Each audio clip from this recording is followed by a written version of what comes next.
It's Christmas, Mom. We'll all be together. That's what my son said. 5 simple words, spoken with the ease of a man who had forgotten how long his mother had been waiting. Before we continue with the rest of the story, please comment where you're listening to this from, so I can see how far my story has reached. And don't forget to like and subscribe to the channel.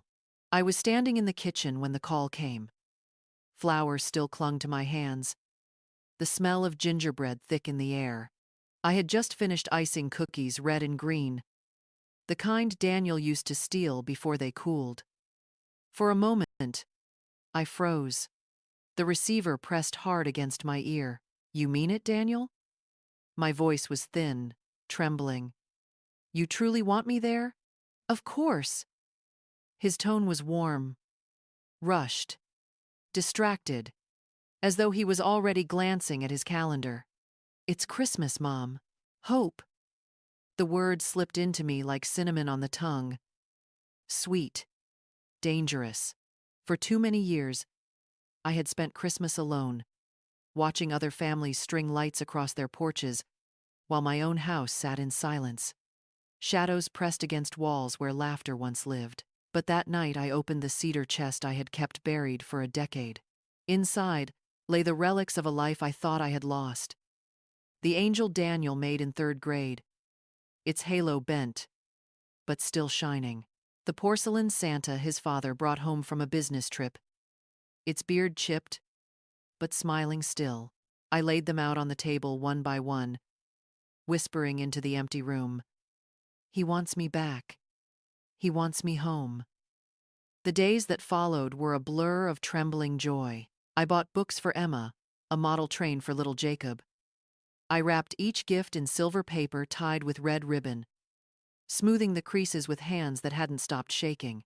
I baked fruitcake from my mother's recipe, knitting hope into every fold of batter, every ribbon, every stitch. By Christmas Eve, my suitcase stood ready by the door.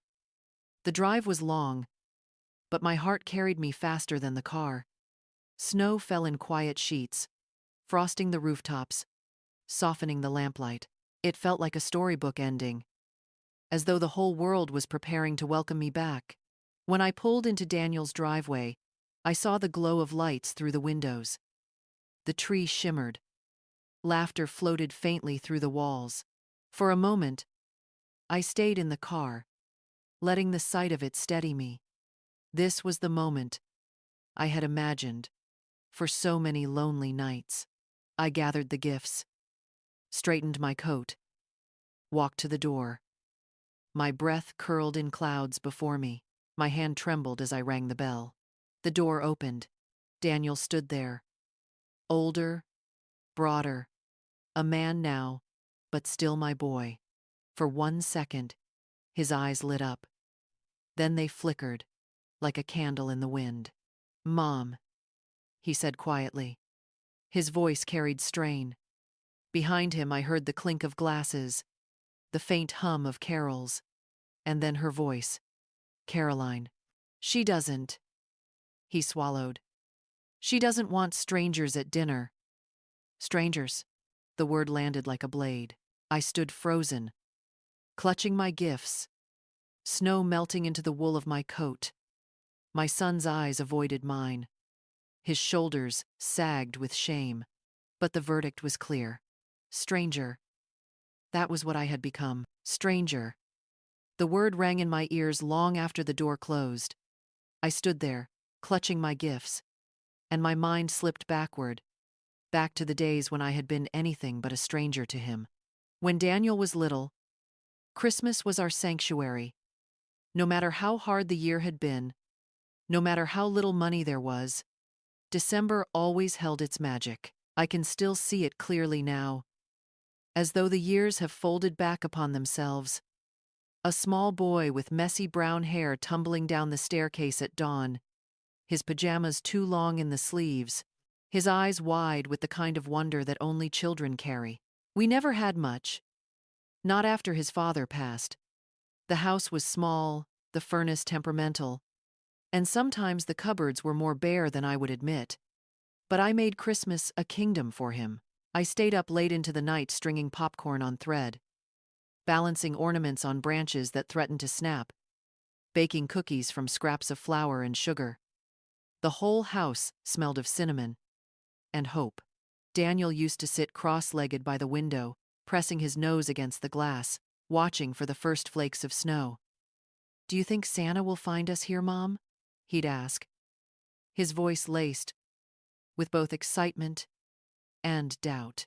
"He always finds children who believe," I would tell him, and I believed too, not in the man in red, but in the power of love, to make even the smallest, loneliest house glow with light. On Christmas mornings, he never cared that his presents were modest. A second-hand fire truck polished until it gleamed, a scarf knitted from leftover yarn, a set of crayons, though the box was dented. He would hold each one as though it were treasure. "You're the best mom," he'd whisper, wrapping his arms around my neck, his breath warm against my cheek.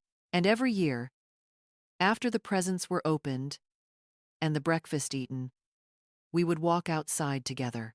I'd pull on my old boots, he'd tug his mittens onto hands still too small, and we would build a snowman in the yard. We gave them names: Harold, Henry, or sometimes something silly like Sir Frostington.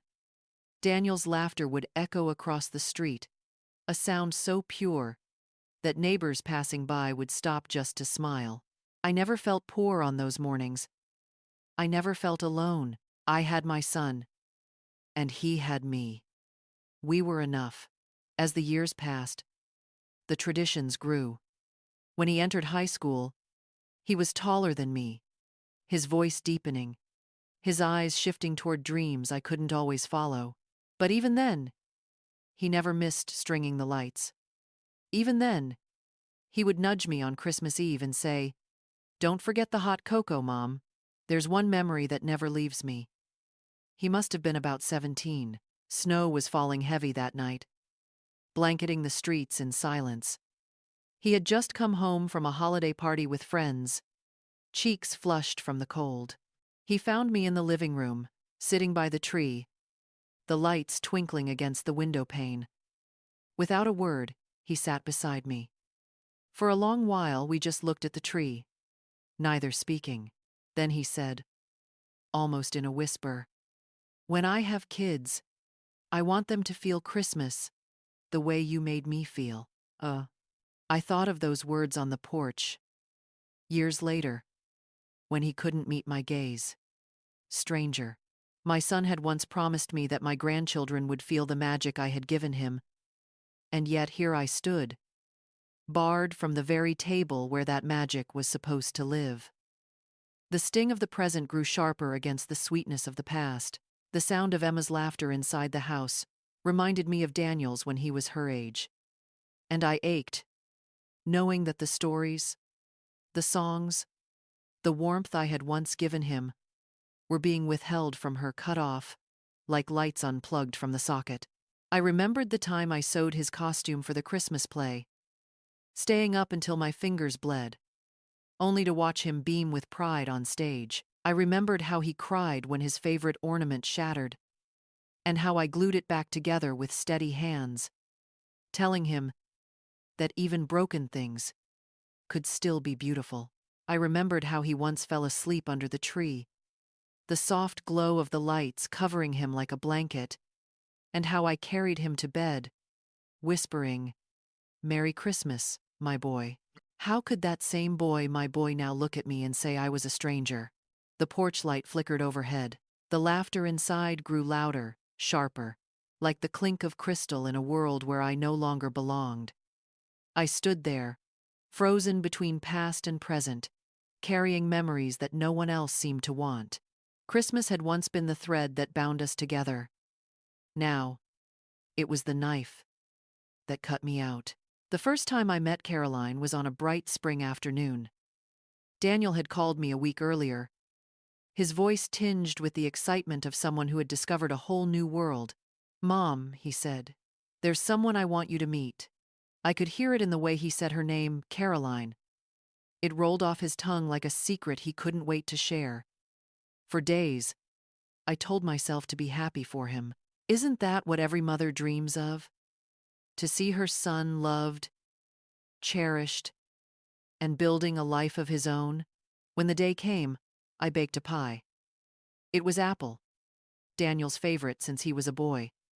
The crust brushed golden with egg wash.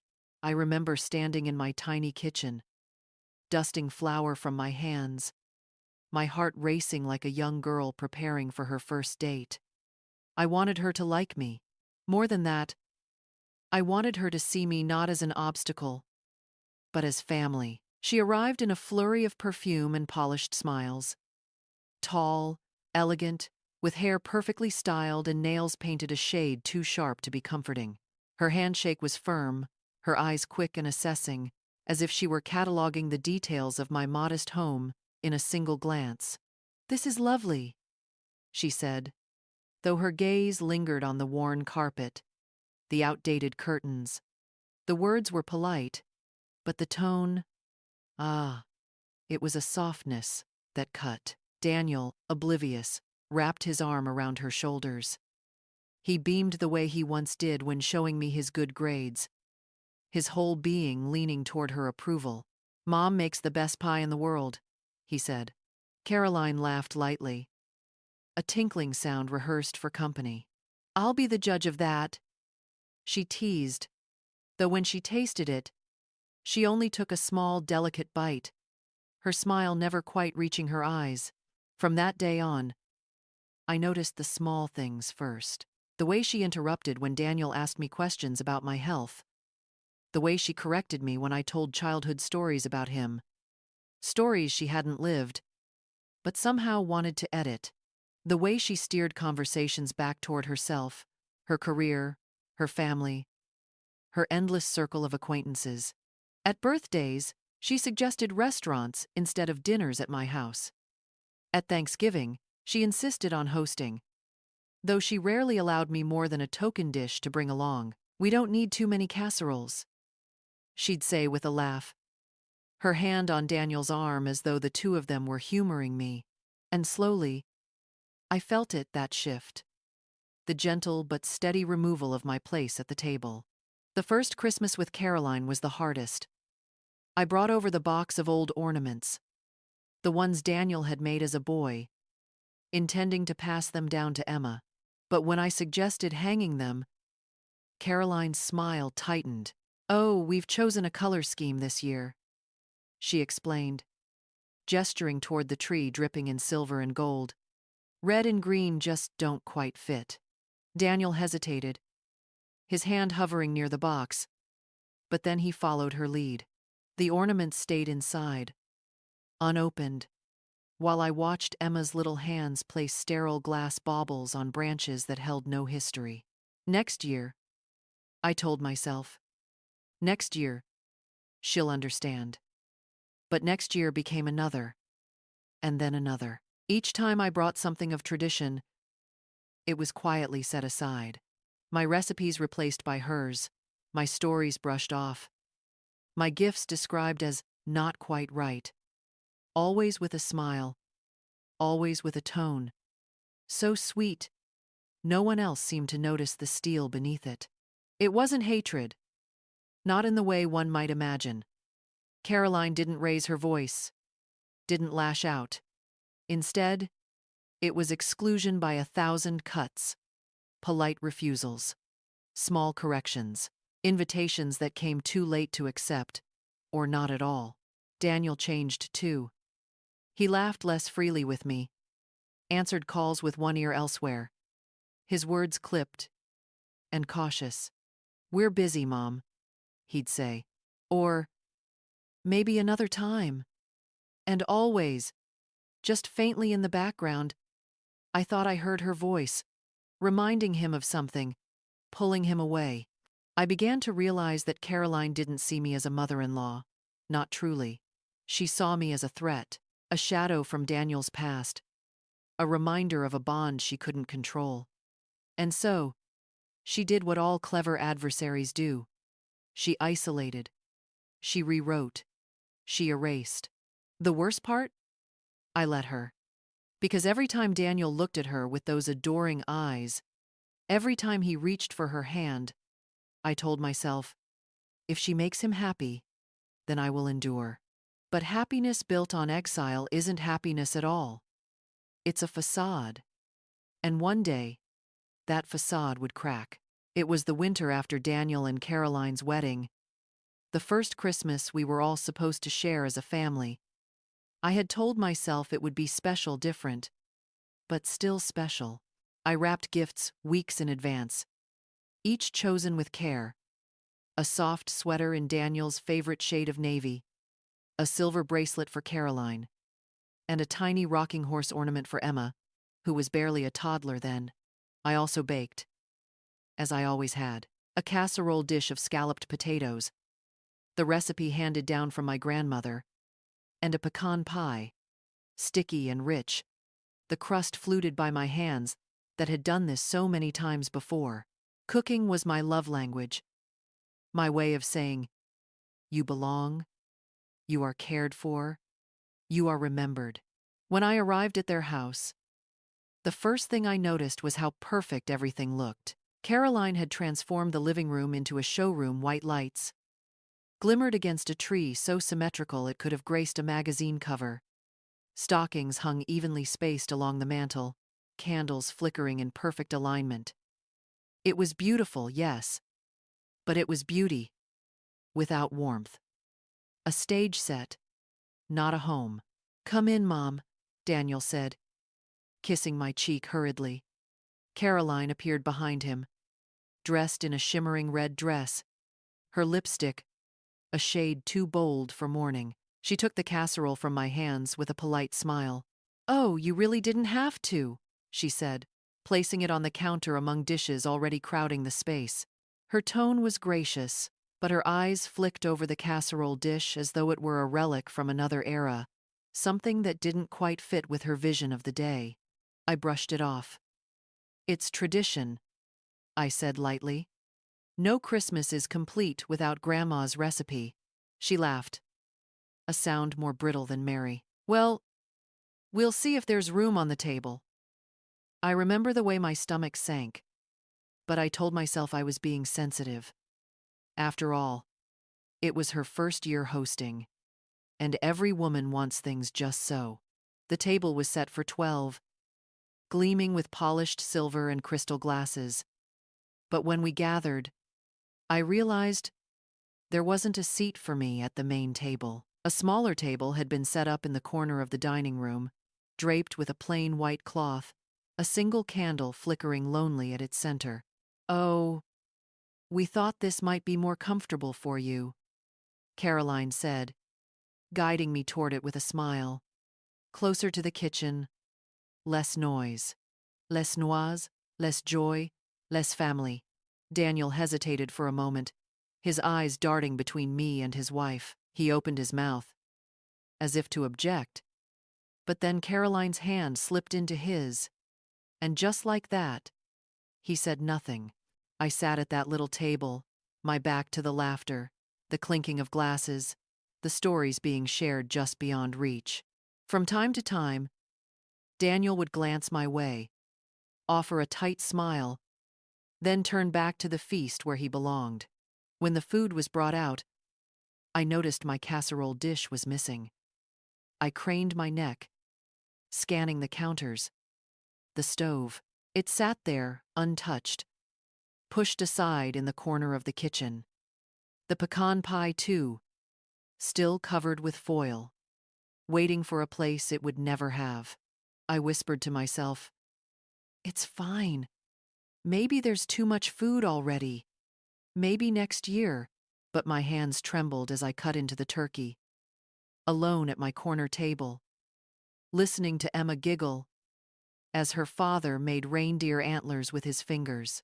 At one point, Emma wandered over to me, a piece of bread clutched in her small hand. Grandma, she said brightly, her face smeared with cranberry sauce. Why are you sitting over here? I swallowed hard, forcing a smile. Because Grandma likes the quiet, I told her, but she frowned. puzzled, before Caroline's voice called her back. Emma, darling, don't bother your grandmother. Come sit. And so she went, her little footsteps pattering away, leaving me with the candle that flickered against the silence. That night, after the presents were opened, after the last carol had played and the guests had gone, I found myself lingering by the door, my coat already buttoned. Caroline pressed a bag of leftovers into my hand, the polite dismissal wrapped up in foil and plastic. "Thank you for coming," she said smoothly, her eyes already moving past me. Daniel hugged me briefly. The kind of hug you give out of obligation, not devotion. "Drive safe, Mom," he murmured, before closing the door behind me. I sat in my car for a long time, the engine cold, the night pressing heavy against the windows. Snow drifted down, muffling the world. I thought about all the Christmas mornings of Daniel's childhood. The warmth, the laughter, the togetherness, and I wondered how we had arrived here, where I was nothing more than an afterthought, at the edge of my own family's celebration. That was the first Christmas I realized what it meant to be excluded, not by accident, but by design. And though I told myself it would be different next year, deep down, a quiet voice whispered the truth. This was only the beginning. After that first Christmas at the little side table, I told myself things would change.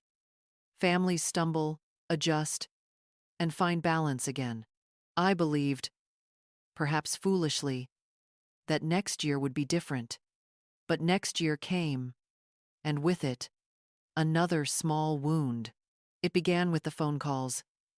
Daniel used to call me every Sunday, his voice warm, steady, filling my empty house with life.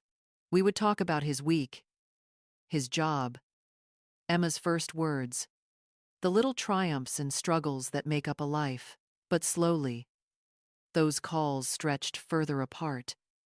Sunday became every other week, then once a month. When I dialed his number, it was often Caroline who answered. "Oh, Daniel's busy," she'd say, her voice smooth but clipped. "He'll call you back." Sometimes he did. Often, he didn't. I tried to be understanding. People grow, lives get busy, children demand time, but there was something in her tone, something final, as if the line between us had been cut, and she was the one holding the scissors. Then came the birthdays. I sent gifts for Emma dolls, books, sweaters I had knitted with my aching hands. Late into the night, I imagined her opening them, her little face lighting up the way Daniel's once did. But when I asked about them weeks later, Daniel would hesitate. "Oh, Emma liked them," he'd say vaguely, before changing the subject. One afternoon, I visited unannounced. Emma greeted me at the door with excitement, tugging me toward her room. There, on the shelf, still wrapped in paper, sat the doll I had sent months before, untouched. Caroline appeared in the doorway, arms crossed. "Emma has plenty of toys," she said coolly, as if explaining away clutter. The next year, I was told not to bring gifts at all. "We don't want to overwhelm her," Caroline insisted. And so, I stopped. Holidays, too, shifted. Thanksgiving invitations came late, too late for me to prepare or rearrange. Easter brunches were held at restaurants where I found myself seated at the end of the table, conversations drifting past me like smoke. At Christmas, my traditions were replaced entirely. No more homemade ornaments. No more carols sung off-key by the fireplace. Instead, Caroline curated everything, menus planned weeks in advance, decorations matched in perfect symmetry, guests chosen carefully from her circle. I was allowed to attend, but never to belong. There was one evening I will never forget. It was Emma's school recital, her first time on stage.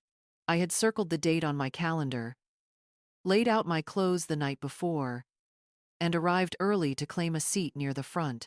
But when the children filed in, I saw Caroline waving from across the room, 2 seats saved at her side. Daniel glanced at me, guilt flashing in his eyes, before taking the seat beside her.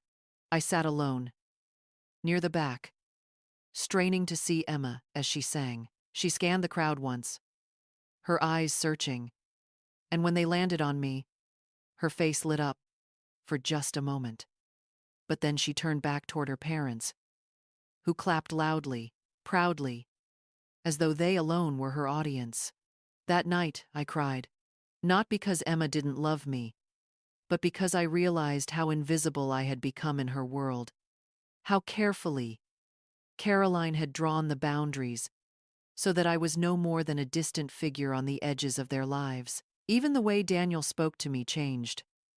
Once, he had shared everything: the pressure at work, the doubts, the silly little jokes only we understood.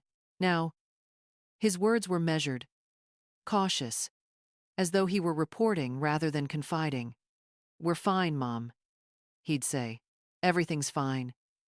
But his eyes darted toward Caroline, always toward Caroline, as if waiting for permission.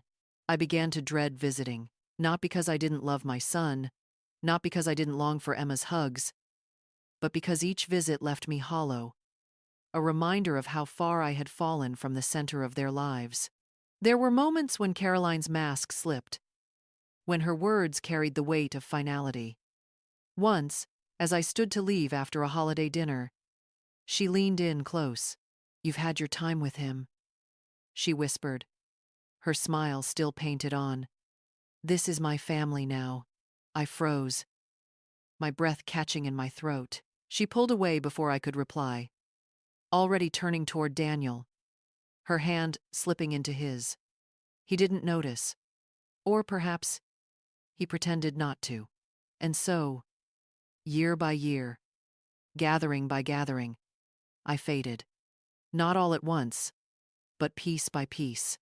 A casserole pushed aside, a phone call unanswered, a gift unopened, a chair at the edge of the room, until one day I realized I had not been erased suddenly.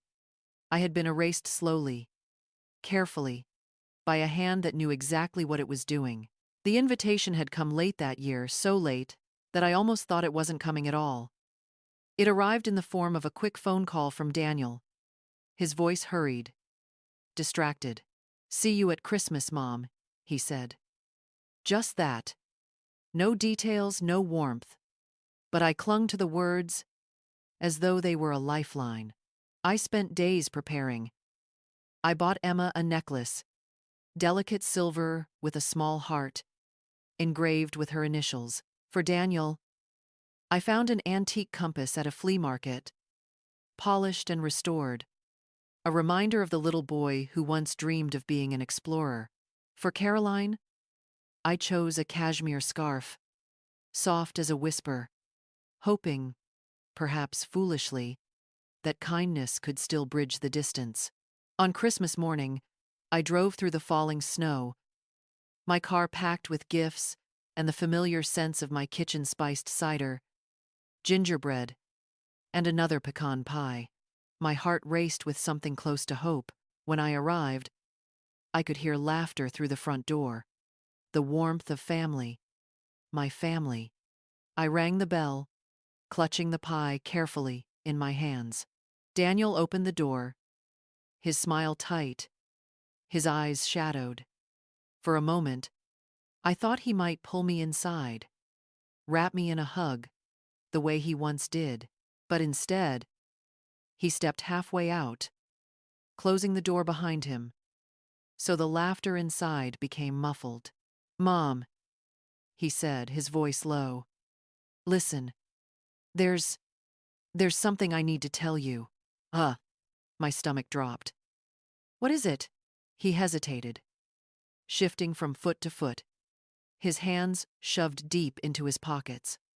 Finally, he lifted his gaze, though he couldn't quite meet my eyes. "Caroline she doesn't want strangers at dinner." For a heartbeat, the world stood still. Snowflakes fell around us, silent witnesses to the unraveling of a bond I thought unbreakable. Strangers? I whispered. My voice cracked, the word tasting bitter, foreign. Daniel, I'm your mother. Oh. He flinched, just slightly. I know, Mom, but you have to understand. Caroline she feels uncomfortable. She wants Christmas to be intimate. Just us. Just us. The words cut deeper than any blade. I had been us once. I had been everything. Now, I was outside in the cold, relegated to nothing more than an unwelcome presence. I tried to laugh, though it came out hollow. So that's what I am now? A stranger? Daniel's shoulders sagged, his breath clouded in the air between us. It's not what I want, but I can't upset her. Please, don't make this harder. I looked past him, through the frosted window, where I could see Emma twirling near the Christmas tree, her laughter bright as bells. My granddaughter, my blood, my heart. And yet I was denied, even that denied the chance to sit beside her, to share in her joy, to remind her that she belonged to more than one story. I pressed the pie into Daniel's hands, my fingers trembling. At least let Emma have this, I whispered. He nodded, his face tight with guilt. Thank you, Mom. And then, with a final glance, one that held both love and cowardice, he closed the door. The sound of the latch clicking echoed in my chest. I stood there for a long time, the snow seeping into my shoes, the cold biting at my skin. I wanted to knock again, to demand my place at that table, but pride, grief, and exhaustion held me back. Instead, I turned, walked slowly down the driveway, and climbed into my car. Inside, the silence was deafening.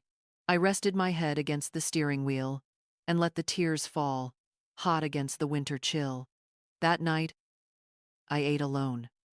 No laughter, no clinking of glasses, no warmth of family around me. Just me, a plate of food gone cold, and the memory of Daniel's words replaying like a cruel refrain. Caroline doesn't want strangers at dinner. And for the first time in my life, I felt the full weight of what it meant to be utterly, devastatingly alone. The days after Christmas stretched out like an endless winter. The tree in my living room stood undecorated, its branches bare, except for a few stray needles scattered on the carpet. I hadn't bothered to put it up that year, thinking I'd be at Daniel's house surrounded by family. Now, it felt like an omen I had ignored. I tried to keep busy. I walked to the market, baked bread I couldn't bring myself to eat, knitted scarves that remained folded in a drawer. But everywhere I turned, I saw reminders of the truth, that I was no longer welcome in the life I had built, no longer part of the story I had thought eternal. Nights were the worst. I would lie awake, staring at the ceiling, Daniel's words replaying over and over. Caroline doesn't want strangers at dinner. Each time I heard it in my mind, it sliced me open anew. A stranger. To my own son. To my granddaughter. To the family I had given everything for. I began to question myself. Had I done something wrong? Had I failed as a mother? I thought of all the sacrifices, the long shifts at the hospital cafeteria, the nights I went without so Daniel could have what he needed, the birthdays I made special, even when money was scarce. Was all of that invisible now? Forgotten? Grief became my constant companion. I stopped answering the phone. Not that it rang often. Friends left messages. I didn't return. I avoided the church group, the weekly bingo nights, anything that reminded me of community. It was easier to vanish quietly than to explain why my family no longer claimed me. But grief has a strange way of turning into something else if you let it. As the days grew longer and the snow began to thaw, I found myself thinking less about what I had lost and more about what I still carried. I remembered my mother's words, spoken long ago when I first became a single parent. You'll have to be strong enough for two, strong enough for both of you. Hadn't I done that? Hadn't I raised Daniel into the man he was, even if he had turned away? That strength was still in me, buried beneath the ache. One evening, I took out the gifts I had bought for Christmas. The necklace, the compass, the scarf. They were still wrapped, the paper slightly crumpled from where I had clutched them on the drive to Daniel's. I unwrapped, each one slowly, tears blurring my vision. The necklace, delicate and shining, lay in my palm. I pictured Emma wearing it, her small hand brushing against the silver heart. My heart ached, but there was also love, fierce and unyielding. She was still my granddaughter. Blood could not be erased. The compass, heavy in my hand, reminded me of Daniel as a boy, dreaming big dreams, always searching for his place in the world. I traced the needle with my finger, wondering if he even realized how far he had drifted from me. And the scarf, soft as breath, meant for Caroline. I pressed it to my face, inhaling the faint scent of wool, and for the first time I admitted the truth. No gift would ever make her see me differently. Her mission had been clear from the start: to erase me. That night, something shifted. I lit a candle, sat at the kitchen table, and began to write. Not letters of pleading, not apologies for sins I hadn't committed, but the truth. Page after page, I poured out my story, what had been taken from me, how I had been pushed aside, the pain of being turned into a stranger. I didn't know yet what I would do with those words, but as I wrote, I felt my spine straighten, my breath deepen. I was reclaiming something Caroline could never touch: my voice. By spring, the fog had lifted enough for me to venture out again. At church, when someone asked how my Christmas was, I didn't deflect. I told them the truth. Their eyes widened, their hands reached for mine, and I realized I wasn't as alone as I had believed. Strength doesn't always return in a roar. Sometimes it comes in whispers, in the simple act of telling your story, of refusing to disappear quietly. And deep down, I began to sense that this was not the end. Caroline might think she had silenced me, erased me from the table, from the photo frames, from the holidays. But there would come a day when the truth could not be hidden. The next Christmas was already on the horizon, and this time, I would not stand outside in the cold. The following Christmas, I told myself I would not be left standing in the snow again. I had spent nearly a year wrestling with grief, piecing myself back together with every stitch of knitting, every prayer whispered into the quiet of my kitchen, every word I wrote in the journal that had become my confessional. I was not healed, not entirely, but I was stronger, strong enough to face whatever awaited me. The invitation, again, came late. Daniel called 2 days before Christmas. His tone was clipped, rehearsed. "Dinner's at 6, he said. "You can come if you'd like." If I'd like. As though I had ever wanted anything more than to sit with my son and granddaughter at Christmas. Still, it was enough. I decided I would go. Not to beg, not to prove my worth, but to claim what was mine. My place, as Daniel's mother. I arrived early, wearing the navy dress I had once saved for church holidays. My hair pinned neatly, my hands steady on the steering wheel. This time, I carried no gifts. No offerings to be rejected. No peace treaties wrapped in ribbons. I brought only myself, my voice, and the truth. Caroline opened the door before I could knock. She stood there, her smile thin, her eyes sharp as glass. "Oh," she said, her tone laced with surprise, though I knew better. "You made it." "Yes," I replied, lifting my chin. "I made it." The living room was warm, filled with the smell of roast turkey and pine. Emma rushed toward me, her little arms flinging around my waist. "Grandma!" she cried, her voice pure, her joy untainted. For that moment alone, it was worth it. Daniel appeared in the doorway, his face caught between relief and tension. He hugged me, briefly, then glanced at Caroline, always glancing at Caroline. Dinner was set at the long oak table, gleaming with candles and china. I took my seat, not at the edge, not at the folding chair in the corner, but halfway down, beside Emma. Caroline's lips tightened, but she said nothing. For a while, conversation flowed politely. Weather, school, Daniel's work. I listened, answered when spoken to, kept my smile measured. But beneath the surface, I felt it building the weight of years of silence, of being pushed aside, of hearing myself called a stranger. It was Emma, sweet Emma, who broke the dam. Halfway through dinner, she held up the silver necklace I had given her the year before, the one Daniel had tucked away, the one Caroline had tried to bury. "Look, Grandma," she said proudly. "Daddy gave me this. Isn't it pretty?" The room went still. I felt the blood drain from my face. Slowly, I looked at Daniel. He wouldn't meet my eyes. Caroline's fork clinked sharply against her plate. "You gave that to her?" Caroline asked, her tone sweet, but deadly. Daniel swallowed hard. "It was Mom's gift. I thought she should have it." Something inside me stirred anger. Yes, but also resolve.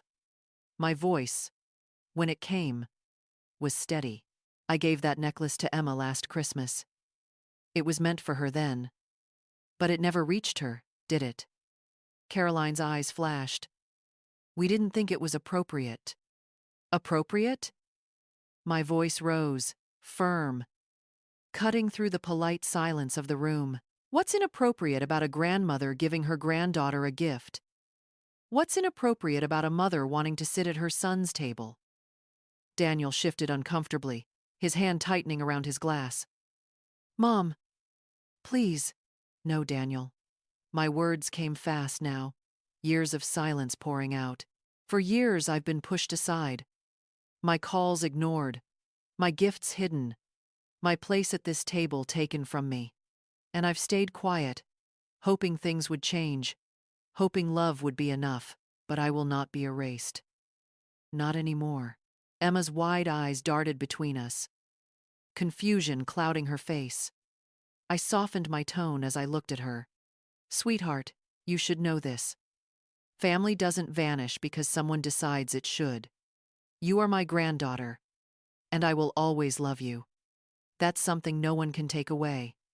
Caroline stood abruptly, her chair scraping against the floor. "This is ridiculous," she snapped. "Daniel, say something." But Daniel didn't. For the first time, he looked at me. Really looked at me. His eyes were full of guilt, of conflict, of something breaking loose inside him. He opened his mouth, then closed it again, as though words had failed him. The silence that followed was thick, charged. Finally, Caroline stormed from the room, muttering under her breath. The sound of a door slamming upstairs echoed through the house. I sat back in my chair, my heart pounding, my breath uneven. For the first time in years, I had spoken. For the first time in years, I hadn't let myself be diminished. Daniel's voice, low and uncertain, broke the silence. "Mom, I'm sorry." I didn't reply. Not yet. The wound was too deep, the years too long. But I met his eyes, and in that moment, he knew I would not be silenced again.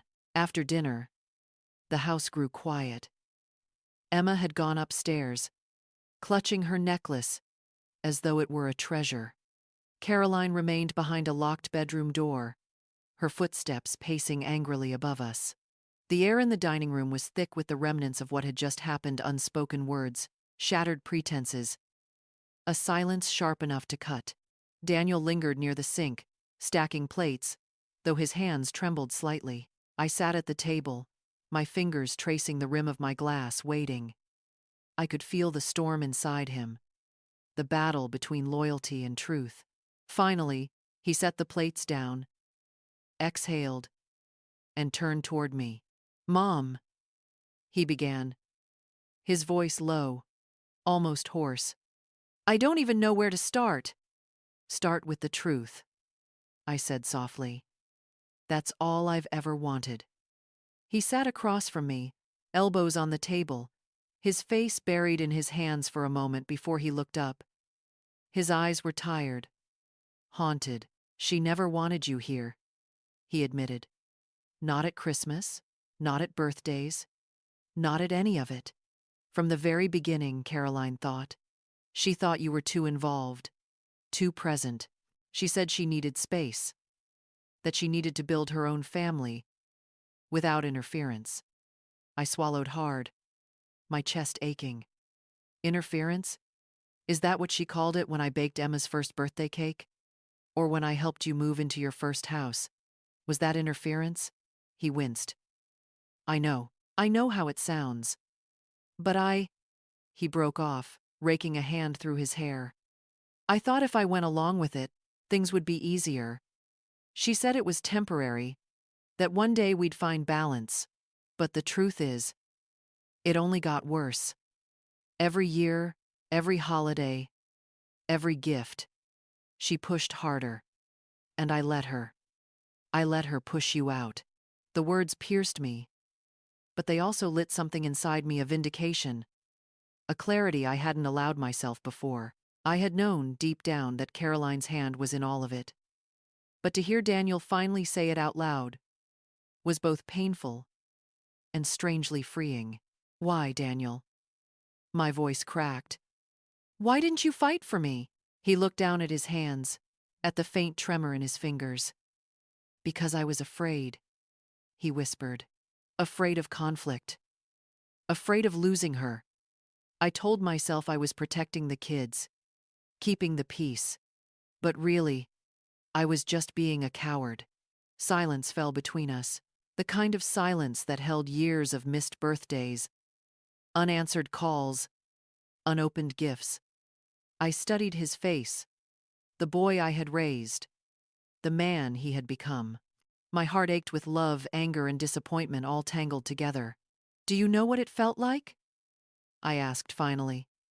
My voice was steady, though my hands shook. "To stand on your porch last Christmas, holding gifts for your children, and be told I was a stranger?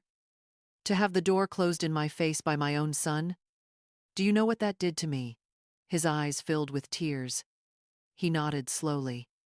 "I do now," he said. "I've thought about it every day since. I hated myself for it, Mom. I didn't know how to fix it."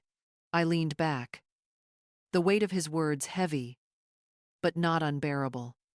For the first time, he wasn't hiding behind excuses. For the first time, he was standing in the rawness of truth. "You can't change the past," I said quietly. "But you can decide what happens next."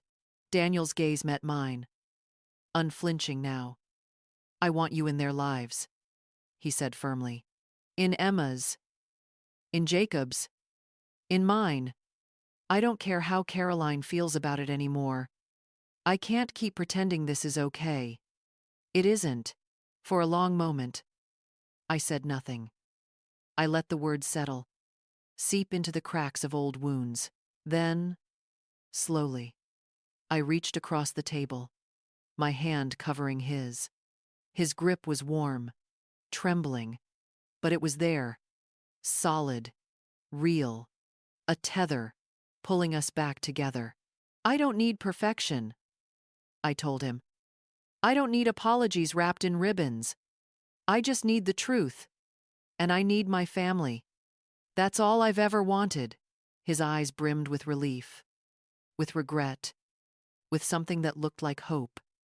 "Then we'll start there," he said. From upstairs, the sound of a door opening echoed faintly, followed by Caroline's sharp footsteps.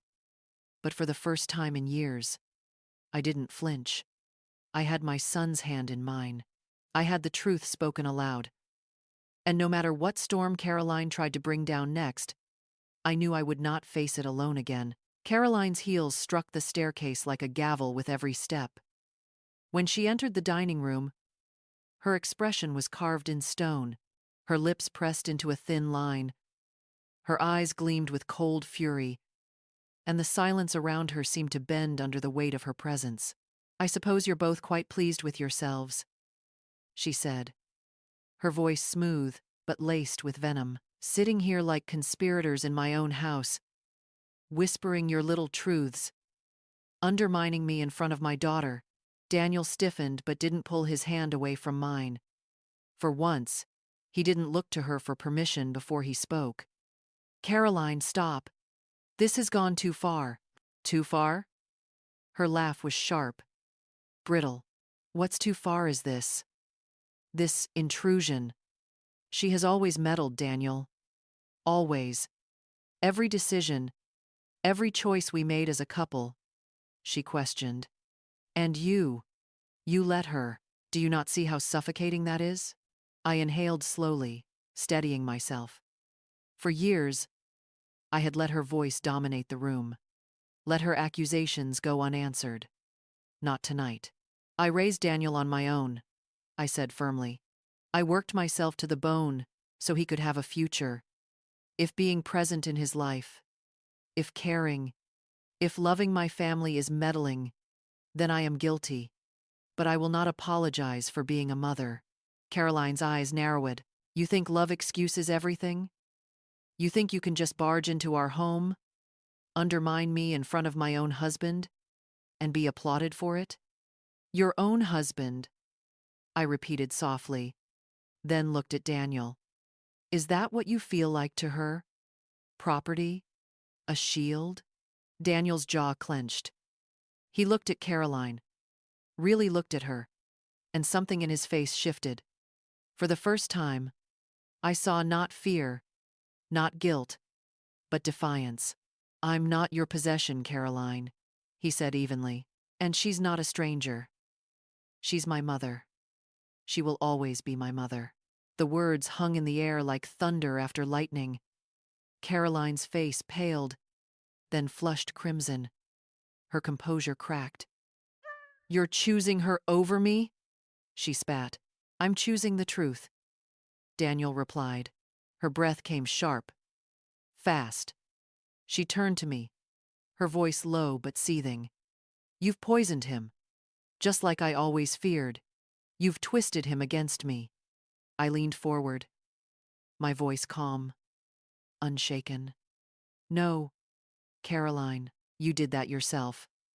With every letter you hid, every call you blocked, every gift you tucked away in the attic, you built this wall. And now you're angry, because the wall is crumbling." Her hands trembled at her sides. She opened her mouth to speak, but no words came. For the first time since I had known her, Caroline was speechless. Daniel stood, his chair scraping against the floor. His voice was steady now, commanding. "This ends tonight. Mom is part of this family, and she's not going anywhere. If you can't accept that, then maybe the problem isn't her. It's you." Caroline's eyes filled with tears, though they burned rather than softened. "You'll regret this," she whispered. "Both of you." She turned sharply, her gown sweeping behind her as she stormed from the room once again. A door slammed upstairs, louder this time. Final. I sat in the silence that followed, my heart pounding but steady. For the first time in years, the battle had shifted. Not because I had shouted the loudest or demanded vengeance, but because Daniel had finally seen through the fog. He had spoken the truth aloud, and no storm Caroline brewed could undo that. Daniel sank back into his chair, running a hand over his face. "I don't know what happens next," he admitted. I reached for his hand again, and this time, he gripped it firmly. We'll figure it out, I said. But no matter what happens, Daniel, you'll never have to choose between us again. I won't let her make you. For the first time, a fragile smile tugged at his lips. It wasn't peace yet, not forgiveness, not healing, but it was a start. And as I sat there, the candlelight flickering against the china, I realized something. Caroline had tried to lock me out, to erase me, to redefine me as a stranger. But I had walked back in, and I wasn't leaving again. The house seemed impossibly still after Caroline's footsteps vanished upstairs. The flickering candles on the dining table cast long shadows across the walls, stretching and bending like restless spirits. I could feel my heartbeat in my throat, a drumbeat reminding me that what had just happened was not a dream, not a fantasy, it was real. For the first time in years, Daniel had stood beside me. He slumped back in his chair, his shoulders heavy, his eyes fixed on the tablecloth as though it held all the answers. I studied him quietly, remembering the boy he once was, the boy who used to bring me dandelions from the yard, who once cried when he scraped his knee, and only calmed when I held him. Now he sat before me, older, weathered by life and choices, carrying the weight of a marriage that had eroded the core of who he was. "Do you think she'll forgive me?" he asked suddenly, his voice raw. "Caroline?" I asked. He nodded slowly.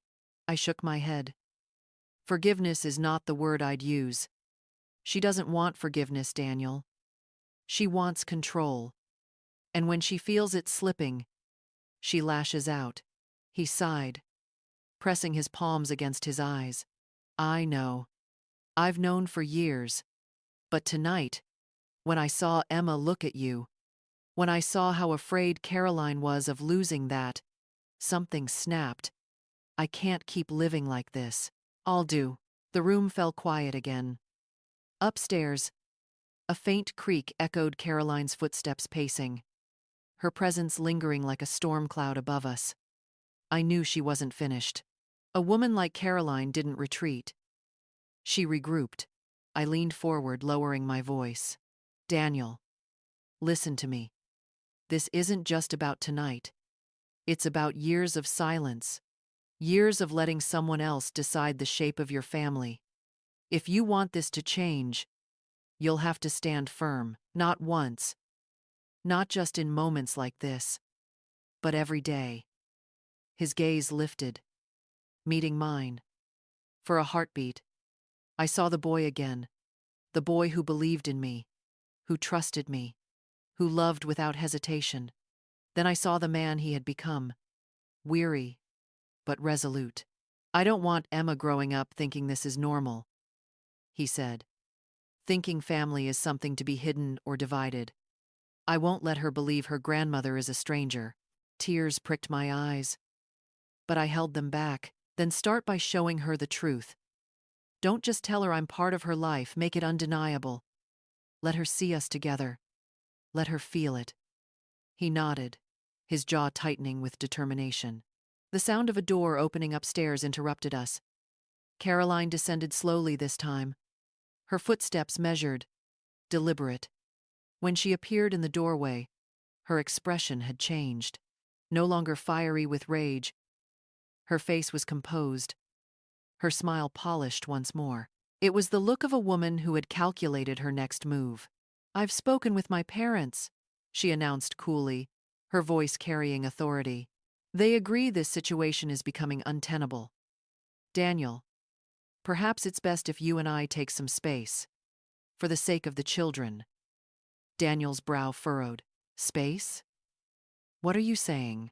"I'm saying," she replied smoothly, "that if you insist on keeping her." She glanced at me, the disdain in her voice unmistakable. "So deeply involved? Then perhaps I should reconsider what environment is healthiest for Emma and Jacob." A chill swept through me. She wasn't just lashing out anymore. She was threatening. Daniel's face hardened.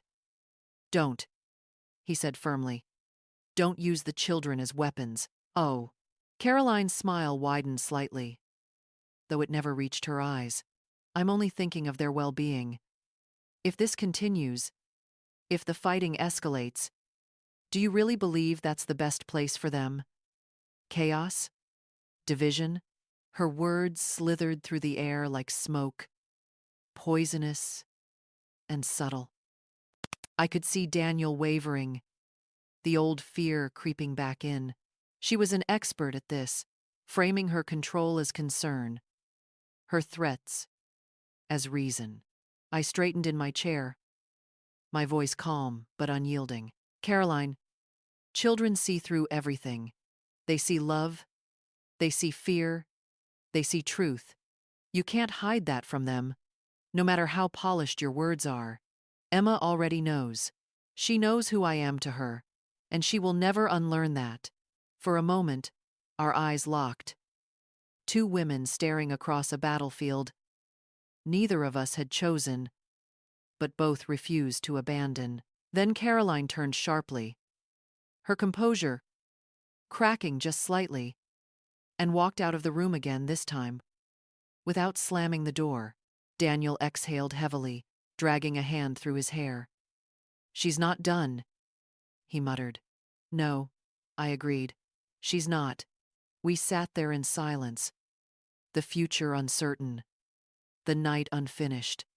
But something had changed, undeniably, irrevocably. Daniel had chosen to see me. And Caroline, for all her power, knew she was losing her grip. Upstairs, the floorboards creaked once more. The storm hadn't passed. It was only gathering strength. And I knew the final reckoning was still to come. Morning light broke across the curtains in pale streaks, illuminating the quiet tension that had settled into the house. I had barely slept. My body had rested, but my mind had churned all night, replaying every word, every look from the evening before. The silence this morning was not peaceful.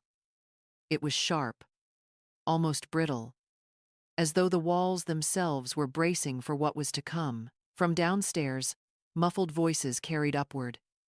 Daniel's calm, steady, yet frayed at the edges, and Caroline's higher, clipped and impatient.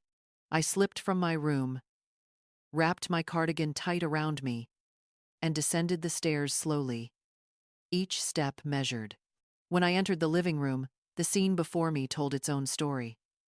Caroline stood near the front door, her back rigid, her suitcase propped upright beside her. Her coat hung perfectly on her shoulders, her lipstick flawless, her hair pinned back without a strand out of place. She looked every bit the woman in control except for her eyes. Those betrayed her. They flickered with desperation. Daniel stood across from her, his hands shoved deep into his pockets, his jaw tight. He looked exhausted, older than his years, but there was a firmness in his stance I hadn't seen in a very long time. "You're making a mistake, Daniel," Caroline was saying, her voice smooth but lined with steel. "If you continue down this path, letting her dictate the terms of our lives, you will destroy everything we've worked for." Daniel's gaze didn't falter. "What we've worked for," he repeated quietly. "Caroline, what we've built is a wall of lies. A family where my own mother was treated as a stranger. That's not a life. That's a prison." Caroline's cheeks flushed. She turned sharply when she noticed me in the doorway, her voice dripping with disdain. "And here she is, the puppeteer herself. Are you happy now? You've driven a wedge straight through my marriage." I held her gaze, steady, unafraid. "Caroline, I never came here to break anything apart. I came here because I love my son, and I love my grandchildren. You're the one who turned that into a crime." Her laugh was sharp, humorless. "Love? That's what you call it? Hovering? Meddling? Inserting yourself into every decision? That's not love. It's control." I stepped forward, my voice low but firm. "Control? Caroline, you locked me out. You erased my presence from their birthdays. from their holidays, from their memories. You intercepted letters. You hid gifts. You told my grandchildren I was a stranger.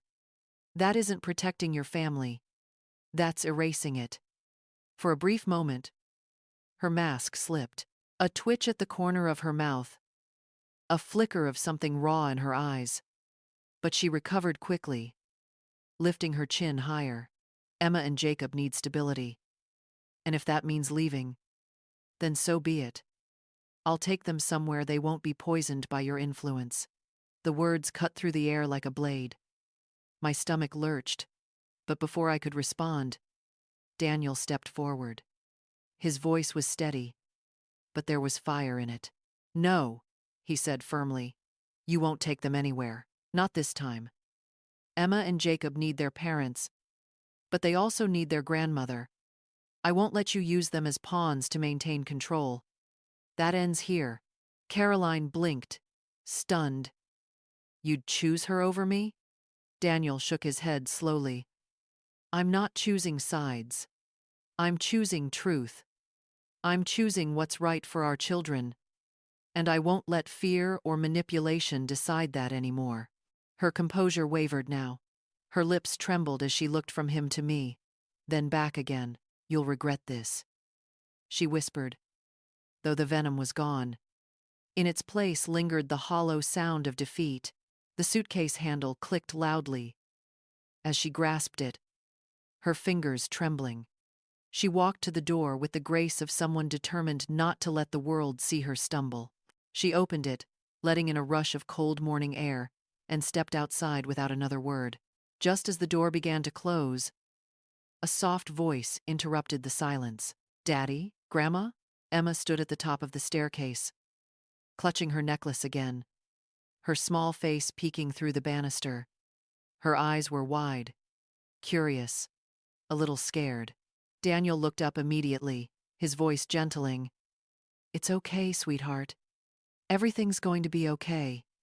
He glanced at me, then back at his daughter. Grandma's staying. She's family. Always. Emma's expression brightened, relief spreading across her face. She hurried down the stairs and threw her little arms around me, burying her face in my cardigan. My throat tightened as I held her, inhaling the scent of her hair, feeling the fragile strength of her heartbeat. At that moment, the storm broke. All the pain, all the years of silence and exclusion seemed to melt under the warmth of her embrace. Daniel's shoulders sagged as though a great weight had finally lifted. He stepped closer, his voice low, thick with emotion. Mom, thank you for not giving up on me, for still being here, even after everything. I looked at him through tear-filled eyes and whispered, I couldn't give up on you, Daniel. You were never truly gone from me, just hidden behind her shadow. But now you've stepped out. The three of us stood there, bound together in a fragile, imperfect circle, but a circle nonetheless. The silence in the house no longer felt sharp. It felt clean, like the air after rain. Caroline's absence was not the end of every struggle. There would be hard days ahead, awkward conversations, rebuilding from the ruins of mistrust. But this time, I knew I wouldn't be facing them alone. For the first time in many years, I was not on the outside looking in. I was where I belonged. I was home. And no matter what storms might come next, no one would ever call me a stranger again.